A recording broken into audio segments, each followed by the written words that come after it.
Dr. Fred was sort of a film that was out there I was interested in. I didn't actually end up getting the job. And then they called me, I think, a week or two into shooting and asked me to come in and take over. So I flew out to Minneapolis from Los Angeles, and probably on a Friday, and started shooting on Monday. Well, it's always, a little more difficult when you come in after things have started. You have zero prep. So you're constantly having meetings at lunch or meetings after work or prepping on a Saturday to try to sort of catch up and get up to speed on what's happening. And then on top of that, try and make creative decisions about what you want the film to be, sort of in the spur of the moment sometimes, but certainly, not ideal circumstances for full creative process, I guess you would say. But it worked out pretty well.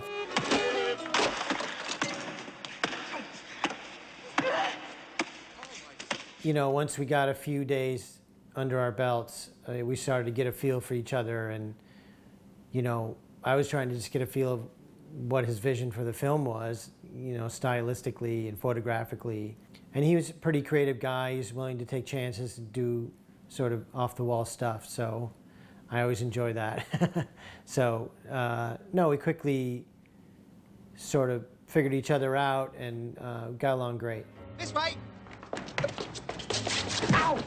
Also, by the end of it, you sort of feel like, gee, it's too bad we didn't really get to prep this thing, properly from the beginning, because it could have been, I don't know how different it would have been, but it certainly could have been something else. Let's just behave ourselves, shall we? Sure, not a problem. Grapes. Grapes. Rick Mayall, who played Fred, was great. He was, came from BBC television, but I think this character he just sort of took on in all aspects of his life while we're shooting the film. And, also on set, we quickly realized that, marks were sort of an idea to him. They weren't really something to hit. And he was, he's very much an improviser. And so you sort of have to accommodate that. And, I think that in seeing the film, it's invaluable that he was in it and he was that type of a performer to create on set. And so you got to give him that space. And once you build that into, the lighting scheme or the camera shots or whatever, then everyone's much happier. The director's happier because the star gets to do what he wants to do. And he didn't go out of frame and he didn't go into black, so.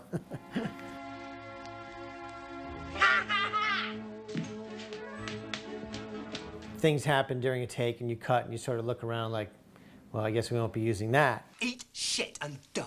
There was a scene the scene's in the film where he is sliding around the floor of the kitchen and Marsha Mason, Phoebe's mother's in the scene, and he slides between her legs and looks up her dress. Well, I think the line they used in the film was cobwebs, but I think there were other takes where maybe certain lines were used by Rick that were not usable. Cobwebs. I think very much like the characters in the film. Phoebe pays the little girl when she's older, which is the bulk of the film when she's older. The character she created was this sort of zany, unpredictable person who could push her maybe in ways that she wouldn't normally go.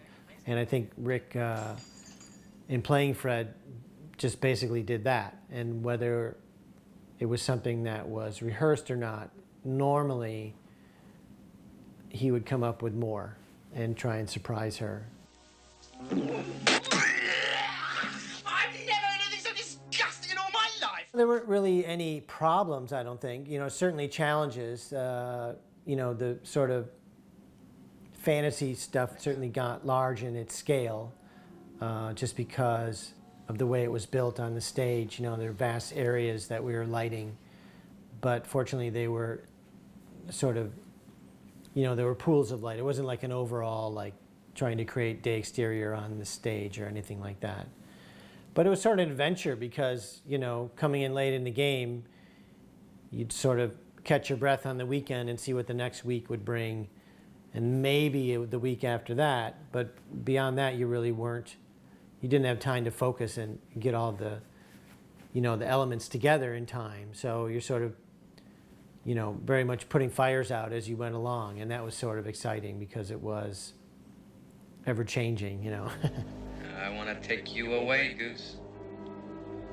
Don't you love me anymore? It was something I sort of relied on Atta more than I normally would, as far as what he had in his head, how these things should be. And he wanted them, quite surreal. They were sort of realistic settings, but in a great void of black, and they could be very theatrical in the lighting. It could come and go, stretched out. Other parts were colorful, and it sort of just, went from his ideas. And I can't recall now that whether we changed anything from what his concept was, but it was very much what he had in mind. Punch me! It was certainly an interesting stylistic exercise, something I'd never done before, and I think that it was needed for the film to set it apart from reality, if you could call it that. We didn't torture Phoebe that much, but we did this day. She had this scene where she comes into her room as an older woman and sees all of her mother basically has her room as she was as a child with all her stuffed animals. And we thought it would be fun to play around with that. So we took a walkie-talkie and put it behind the stuffed animals. And there were literally 30 or 40 of them. And then I think on the second take or something, when she came in, I don't remember who was speaking into the other end of the walkie-talkie. I don't think it was Atta. It might have been. Started talking to her. It said, I forget her, Lizzie, I think her name in the film was. Started calling her name, and she would look around, and sort of look over at us, and we pretended like nothing was, we didn't hear it, and it got quite a reaction out of her. That's not base! At the premiere, when I saw it with the audience for the first time, where you can sort of step back for a second from your job and just sort of watch it as a movie, it was pretty interesting. And, it was pretty, I think, effective. I don't think anyone thought it would be the sort of cultish movie that it's sort of become. But that's always, that's always good to hear. I love those breaking noises. Well, I was real surprised. I can't remember when it was when I first heard that there was, this sort of audience out there of, honestly, people who were extremely young when the film came out. And at this point, probably people who weren't even born when the film came out, who are big fans of it. And I've heard of it used in academic settings here and there. And I'm constantly surprised, like, for instance, this weekend I was with some friends, and, there's a woman there I've known for 10 years. And she said, I just found out you shot Drop Dead Fred. And I was like, yeah, I didn't think, anything of it. And it turned out she was a huge fan and like one of these cult fans of it.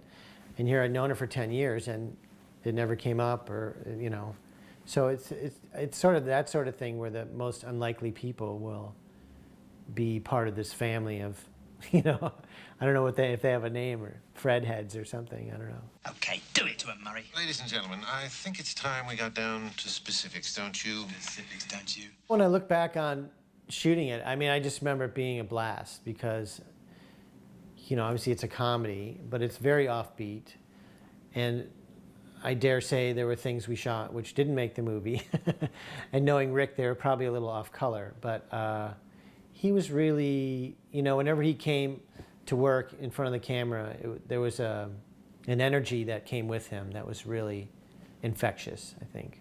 Yeah. But, along with all that sort of zaniness, the film is very touching, I think, in parts, with between Phoebe and Rick. And, that sort of oscillation of emotions maybe gives it its staying power,